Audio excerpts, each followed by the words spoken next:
recently made it a goal of mine to test drive as many plug-in hybrid vehicles as possible. Now, a PHEV, plug-in hybrid electric vehicle, is essentially a hybrid vehicle, so a petrol or diesel engine, depending on the market, assisted by an electric motor and a battery. The difference with a PHEV is that you have the ability to plug it in to recharge, and it does have a slightly larger battery. The reason why I'm test driving all of these bridge technology vehicles is because no matter which one I drive, regardless of the brand, I have not found one that is actually worthwhile, worth the investment, worth your time and money. Now that's the funny thing about PHEVs, because there are a number of groups that are currently reevaluating plug-in hybrid vehicles, figuring that most people who own some don't actually plug them in, and the reason why they were purchased in the first place is because of the incentives, the tax breaks, and whatnot. I'm still having a hard time with plug-in hybrids. Honestly, not all are the same. This is a 2021 Volvo XC60 T8 Recharge plug-in hybrid. Like most, it has many shortcomings, many limitations, but it does have, I can't even call it an advantage compared to non-plug-in hybrid vehicles, but it does have something of a mild advantage over many other plug-in hybrid vehicles. So what that means is that we'll take the usual walk around together, you and I, not quite hand in hand, but almost, and then we'll take it for a spin. I do like the Volvo XC60, but frankly, I'm still not sold on the idea of the plug-in hybrid.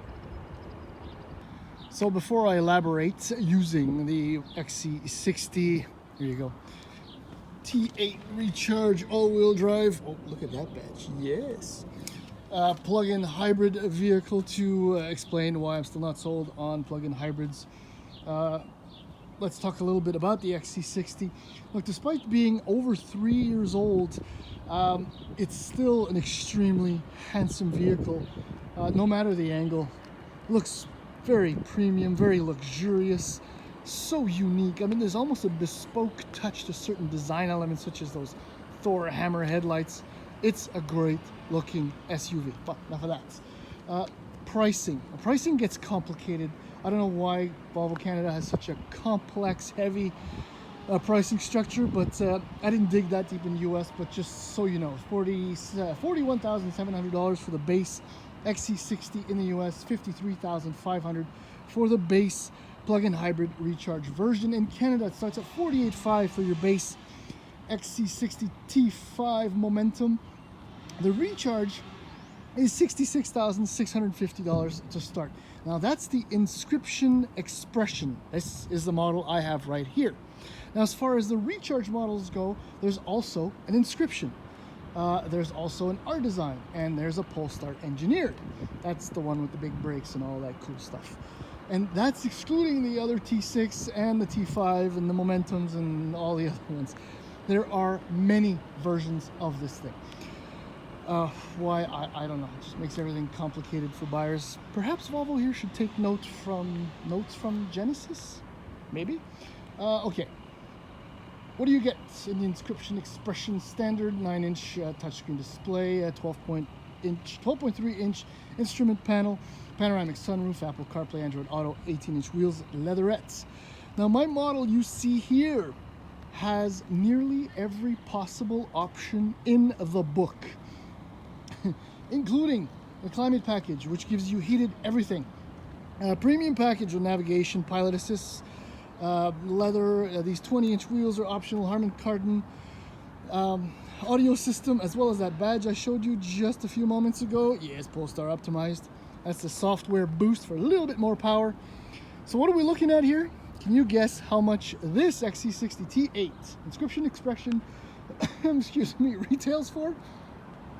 $75,350. And this is essentially the base T8 Recharge. Yeah, I know. Still looks good though, right? But the pricing is not that crazy. Anyway, I'll get back to that in a few moments. So let's do the usual tour. So the power hatch reveals about 500 liters worth of trunk space, which I think works out to like 17.8 cubic feet. I believe it usable. It might actually be more than that, at least visually. There is a storage under here, so the presence of a larger battery in the frame, the architecture of the vehicle does not really affect storage whatsoever. What I do love is that despite the relative small opening of the door, ingress and egress is really easy, and there is loads of space. This is almost crazy. You can slide 3 across if you absolutely want to, and you can also see, I think, the leather as opposed to the leatherette. Very, very nice stuff. Here's a good shot of that uber clean, super Scandinavian, pure design-ish like dashboard. It's beautiful. It's so devoid of any ornamentation that it's clean. It's super premium. As always, Volvo, great seats, fit finish materials is nice. Even the lesser plastics have a lovely texture to them. See, they don't sound like other vehicles. All right, let's just slide right in. Well, here's your engine start stop. I'm not digging that. It's like one too many steps. You're flicking the wrist. You should just have to press the button. But that's just a detail. There's your 12.3-inch display. The 9-inch display, which has plenty of menus, works like a tablet as always. So if you know what you're doing, you know what you're doing. Speaking of knowing what you're doing, the stuff that's important here. Okay, see how I had to swipe and then scroll down, because this button right here is very important. I'll mention it again. I've mentioned it before in T8 Recharge review. What else can I say? Storage is very limited, to be quite honest. There's a wallet and it's pretty much full, and I certainly do not have a fat wallet. Here's a wireless charge pad, which is absolutely an afterthought. I have a non-slip casing around my iPhone, and I set it there, and when I do brake, it slides forward, stops charging. When I accelerate, and I mean slightly, it slides back, stops recharging. Detail, perhaps. Visibility is fantastic, and as I go around, just soak in the beautiful wood, the finish, the design, the cleanliness of everything surrounding you as a passenger and as a driver, and that's just fantastic. I think that's pretty much enough for now as far as that's concerned. So let's go for a drive. So I'm in park right now. In order to get it into drive, you got to go 1, 2. Then it'll move forward. That's annoying. So I just showed you, right, how to put it into drive. So to put it in reverse, push forward once, push forward twice, reverse is engaged. And I'm in drive. I cannot tell you, cannot express to you how frustrating that is when you get behind the wheel of Volvo for the first time in the first few days. It's something you get used to. It's a quirk because it's Scandinavian, I suppose. But that's not one of the minor issues, if you will, with the XC60 T8 Recharge. Let's just talk right away about powertrain. So it starts off as a T6. So it's a twin-charged 2-liter turbo and supercharged 4-cylinder engine, to which is added a rear-mounted electric motor, an 11.6 kilowatt-hour battery. All told, system power output, total system power output is 400 horsepower and 472 pound-feet of torque. That's a fair amount of stuff for a vehicle of this stature, nature, size, all of the above.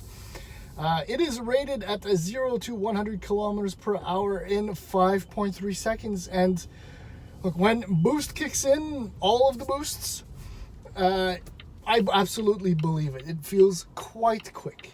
But see, that's not the reason, right, that you would get and spend the money for a plug-in hybrid. No, you get it for the electric range. So that 11.6 kilowatt-hour battery will give you an estimated range of 19 miles or 31 kilometers.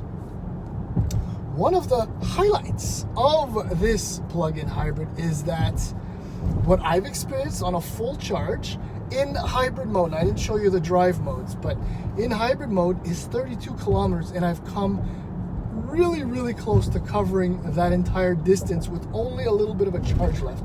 I covered about 27 kilometers and it was still close to 20% left. So 31 kilometers, I absolutely believe. Now, if you switch the drive mode wheel to Eco, that number goes up by about 3 kilometers range-wise. So about 35, because when I full charge earlier when I left, if you check out the gallery in my review on Motor Illustrated, it should be there. 32 kilometers indicated in hybrid. It went up to 35 in Eco. The power,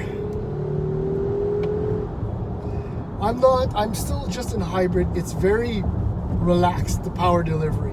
When you do get on it and you do play with your drive modes and you go into Polestar Engineered, you can feel all of that power. Speaking of Polestar Engineered, right, so it is an option.